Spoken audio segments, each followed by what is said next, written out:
Hi everybody, welcome back to Real Estate Investing Adventures. Why? Because real estate is fun and it's always an adventure. I appreciate you joining me today. What am I going to talk about? I'm going to talk about an off-market, unlisted type of deal. We often hear from other investors as well as we experience ourselves. Sometimes it's extremely difficult to find great deals through our realtor. They work real hard, they look for deals, it's extremely competitive, and I hear all over the country where people tell me, Joe, I can't find anything through my realtor or the MLS. Sometimes you can, so don't give up on that, but sometimes you can't. But often, where do we hit a home run? Off-market, unlisted deals. Now, my name's Joe Jurek. If you've watched my videos before, thank you for coming back. If you're new, who the heck am I? I'm a real estate investor. I have the ability to travel all over the country and work with investors just like you that are trying to get started in real estate or trying to take their real estate to the next level. In the video, we're going to talk about bank-owned REOs. Now, REOs stand for real estate owned, and that's where a bank will foreclose and take a property back. Now, I wrote an article a while back on finding the guide map to finding REO gems, and I hope a number of you had enjoyed that. I posted that in various sites.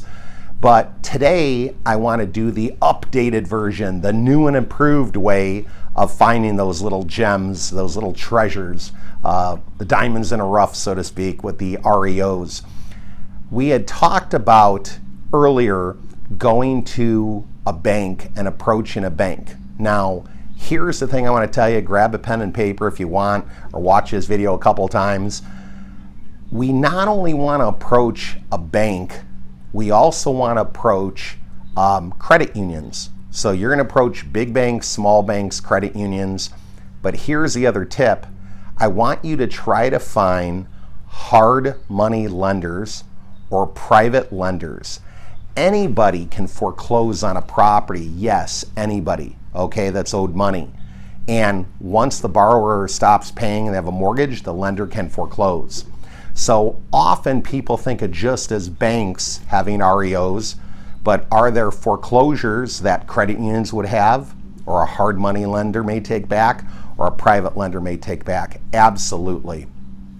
What I would like you to do, you can even go out to Google and research small banks, big banks, credit unions, private lenders, hard money lenders in your area. They're all over Google.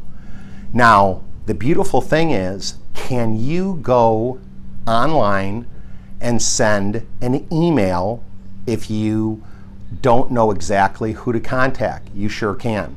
Now, who are you looking for when you're going to send that email? You're looking for the role of the person in the role of asset manager. Now, the asset manager is normally in charge of the foreclosures at a bank or credit union. In regards to a private lender or hard money lender, I would just inquire who would handle the properties you take back if you have to foreclose on them. A good way of doing that through the private hard money lenders would definitely be sending an email, okay? You can say everything you want in the email and you don't have to worry about getting cut off or have the phone call cut short. That's a great thing about an email. Sometimes people revisit them and you don't seem too pesky if you send a follow-up email or even a third email, right? You know, persistence will pay off, especially when you're looking for off-market unlisted properties. If you can find local credit unions in your area or lenders in your area or small banks in your area, I would start out by making a phone call to them. I would ask who handles their REOs. If they're not sure what you mean by REO, some people call them Oreos or Rios, REO, whatever you may call them. If they still don't know, I would say who at your bank would handle the bank-owned properties that are taken back or foreclosed upon. And they should tell you who that might be, okay? Now, what I would look at doing is trying to find out that individual's name, their title, their direct phone number. If they have anybody that's an admin assistant who helps them out, find out their name and their phone number. Also an email address. Because here's the thing, when you make that call, you might be one call away from either the asset manager who handles it, or you might be one call away because you got the admin assistant that will answer the phone to the asset manager. Now, the key is making a little tree of everybody you talk to. You first called the bank. Who did you talk to that answered the phone? Maybe it was a receptionist. What was their name? Write it down. If you get the admin person, write down their name. Once you find out the asset manager, write down their name. If there's a direct line to the admin person, you have it written down. Direct line to the asset manager, you wrote it down. Ideally, the bottom line here is you want to get to the asset manager. So say I call the bank, Bob is a receptionist. He says, oh yeah, let me transfer you, to Mr. Brown. He handles this, and I'll go ahead and put you through. I don't get the number, but then say the receptionist may answer, and it's Julie, and she says, hi, this is Julie. Can I help you, Mr. Brown's office? And I say, yeah, hey, Julie, how you doing today? I'm trying to reach Mr. Brown. She may say he's in or he may not be in, but be very friendly. Now, if she does connect you, I would definitely go ahead and tell Mr. Brown. I'd say, hi, Julie had told me, or Bob when I had called told me that you handle foreclosures for such and such a bank. Act like you know the people at the bank. Act like you know the people that you talk to, and they referred you. Because why? That may get that person to listen. Then as you talk to that person, just explain to them you're a real estate investor. You're looking for some additional deals, or you're a group of investors. That would work out good too. You're looking for specific deals, whether it be single family homes, condominiums, townhomes, multi-unit, raw land, whatever you might be looking for. And tell them you're interested in purchasing and you were just calling to find out what they maybe had available that they have not yet listed on the market. Now, the thing is, they may tell you, oh, we don't have anything at this point, and that's perfectly fine. What I would do is say, well, I tell you what, could I please get your email address and maybe follow up with you in a few months just to happen to see if you get anything. Because here's the thing I really want you to remember, okay?